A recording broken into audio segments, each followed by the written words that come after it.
I legitimately don't care about the made-up drama from rage-baiting people on the internet about Dragon Quest III HD 2D Remake. If you're a RPG fan, if you're a JRPG fan, and you look at this game and you're worried about a Type A or Type B, there's something wrong with you, because this has blown me away about what they have shown with the game, the actual game that you play. None of this stuff online, fake JRPG fans coming out of nowhere to talk about Dragon Quest, because this is such a good thing that they've shown off. We've got brand new gameplay of Dragon Quest III HD 2D Remake, and it is looking absolutely lit. A ton of new details, and something that I said is going to be a massive release for the end of the year on PlayStation, on Nintendo Switch, Xbox, PC. It's coming to everything, but so far it seems like Nintendo fans are getting super amped and geared up for Dragon Quest, as Dragon Quest has a long and storied history on Nintendo platforms, but everybody's going to be able to jump into the fray here. Now, before we get into the big new details and some of this gameplay that you absolutely have to see,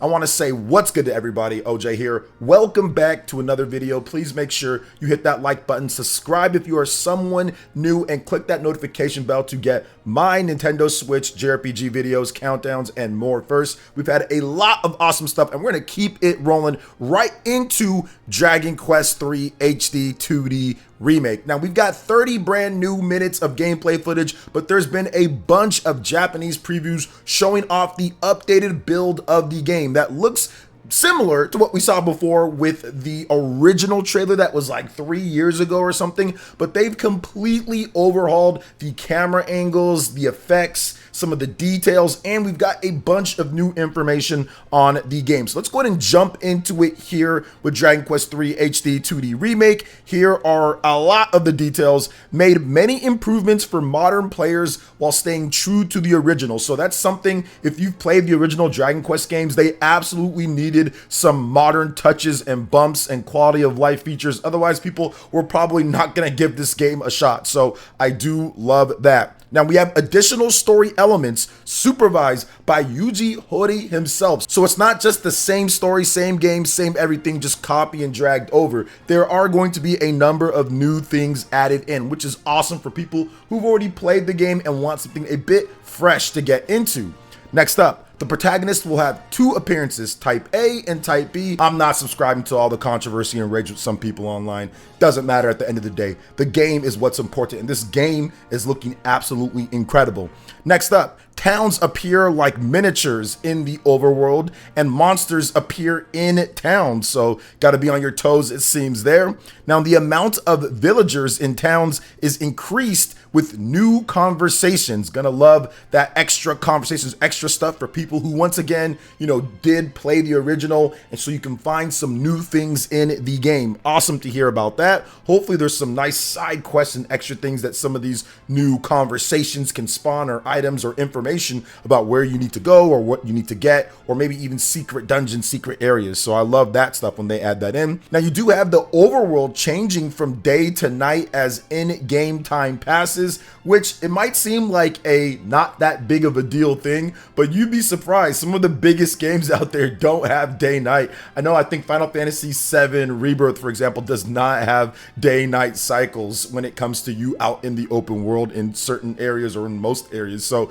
yeah, sometimes you take that for granted, but no, it's going to be in there. I love when they do that, and I think that you can even tie it into gameplay, as at nighttime, maybe more ferocious monsters come out compared to daytime, or even certain monsters will be out at certain times in the day. Next up, you've got new glowing points in the environment to get items from, so can't miss those items when they're shining. Gotta have the classic shine from the items. I think that's always a good thing. Next up, new environmental sounds. All right, gotta have the new environmental sounds. That's always a good thing. Random encounters, so keep that in mind. They are keeping the old school random encounters in there as well, which I'm okay with, but I feel that having the actual monsters on the screen that you can see then heading into battle, I prefer that. But if they're going to do it this way, that's fine. We'll see how it actually works out once we start playing the game. You have 3 different difficulty settings, which in today's day, I think is definitely a good thing. For those who want a challenge, give them a challenge. For those who want the standard set, give them that. For those who want something a bit easier, give them that as well. So you make it approachable for newcomers and veterans alike. Next up, battle speed can be adjusted with shoulder buttons, which I think this should be a standard for any turn-based RPG. You should be able to improve or at least speed up the battle speed in the game. Like, there is no questions about this, guys. It just should be a thing, and it's been a thing in RPGs for a decade plus now. But absolutely, I'm glad to see that this quality of life turned to somewhat standard feature for turn-based RPGs is here in Dragon Quest III HD 2D Remake.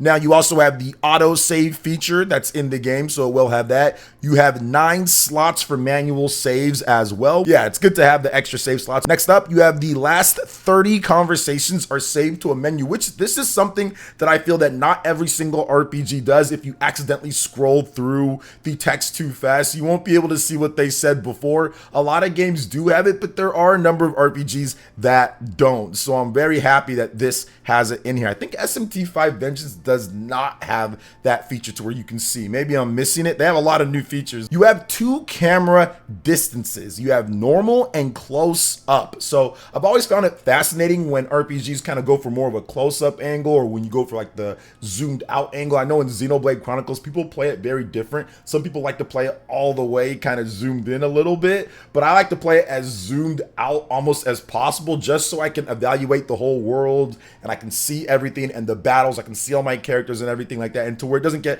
too cluttered with everything just kind of going on, because it can get pretty crazy. So I'm probably going to do the normal and not close up, but of course I'll toggle to see which one's best for me. You have the mini map that can be turned on or off, which is good for those who maybe want it, or if you don't, you can.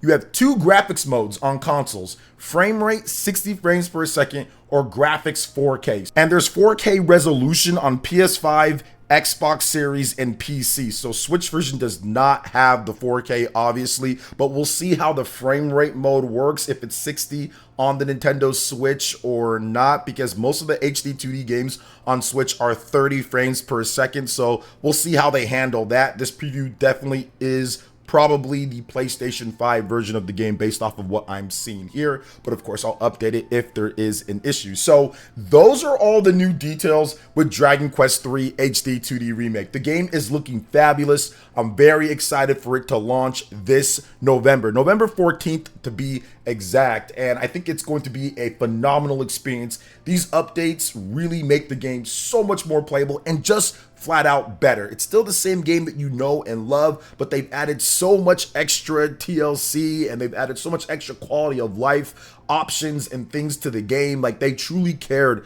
about this type of title with Dragon Quest, and this is going to be a phenomenon in Japan. I am so excited to see how this reacts, like the Japanese gamers react to this, and like the sales in Famitsu and what's happening, because it's just such a big game to bring back finally after all of these years, and not like a port of the game like they've done before, but an actual really buckled down remake of the game. So this is perfect. This is the exact way that they can bring this back. And I will say, with the HD 2D in this game, graphically, from the footage that you guys are seeing, this is definitely an evolution. They spent extra time on this. Now, the best, or like the previous best HD 2D graphics was Octopath Traveler 2 on the PlayStation 5. I mean, that just looked incredible, or playing it on the PC. It just looks so good from what they've done, but they've definitely, I think, taken it a little notch above with some of the effects and the camera angles and the dynamicness of what they do with HD 2D in Unreal Engine 4. So very excited about this. It's looking incredible, and I cannot wait to play it later this year. So what do you guys think about Dragon Quest III HD 2D Remake? All of the quality of life features, the footage that you've seen, planning on picking it up, you can let me know in the comment section. But we are going to move on to another revival, but not in HD 2D, of a classic franchise. This is a full 3D revival of Double Dragon, and it's called Double Dragon Revive. And I've got some thoughts on this, a little bit mixed for me here. So publisher Arc System Works and developer Yuke's have released the first teaser trailer, information and screenshots for the newly announced Double Dragon Revive, which will launch for the PlayStation 5, Xbox Series, PlayStation 4, Xbox One, and PC via Steam in 2025. No Switch version at this point, but something tells me this will probably be a Switch 2 release, because it's coming out sometime in 2025, so I'm guessing they just opted to put it on that system, but they can announce it. But once again, we have to wait and see on that, but I'm guessing because it's Arc System Works, they always put put stuff on Nintendo platforms for the most part, but we'll see in the future. But what do you guys think so far with this? You guys are seeing the gameplay footage, of course, comment down below, but I want to get into more of the features of this game. So the Double Dragon series, which is a series that I grew up with and I loved and I played a lot with my brother back in the day, has defined the belt scroll action genre ever since it hit the arcades in 1987. Oh, what a great year. Now it returns as Double Dragon Revive, thanks to the passionate support of retro game fans over the years. So that's us buying all the different Double Dragon re-releases that Arc Systems has done and all that. They were able to save up a bit and put together a new Double Dragon game. So just based off of that, I gotta support it because I'm a big Double Dragon guy. So key features: renewed stylish character graphics, see your favorites from the golden age of arcades recreated in modern 3D graphics, powerful foes from their past return to face off against the Lee brothers, the ultimate belt scroll action experience. I never knew it was called a belt scroll action. I never just called it that. I called it a beat 'em up, but hey, whatever. The player traverses the screen horizontally to take down enemies in this beloved genre. Experience the same simple and intuitive gameplay with controls and balance refined for the modern era.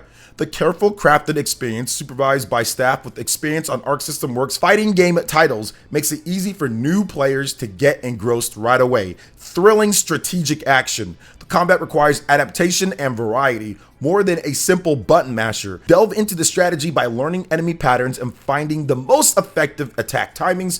Pick up weapons scattered throughout the stages, gotta have that, and make the most of the area gimmicks to seize the upper hand in battle. You guys are seeing the trailer here. It's actually pretty short, and I think that the only thing that people are talking about with this is like the graphical style. They went with a 3D type of drabish look to it. I think a cell shaded or more animated type of look like Street Fighter 6, for example, would have been something that I feel would have been better for this type of game. I feel it looks a little bit too plasticky, but it's just the first one. They could refine things. I think it can look better, but man, a cell shade filter on this or some type of filter that would make it look a little bit more animated here, I think would be really good. I think it would give it a bit better tone, but we have to wait and actually play the game. At the end of the day, it's about playing the games. And if this game, supervised by Arc System Works, has great controls, has cool, fun gameplay, a lot of replay value,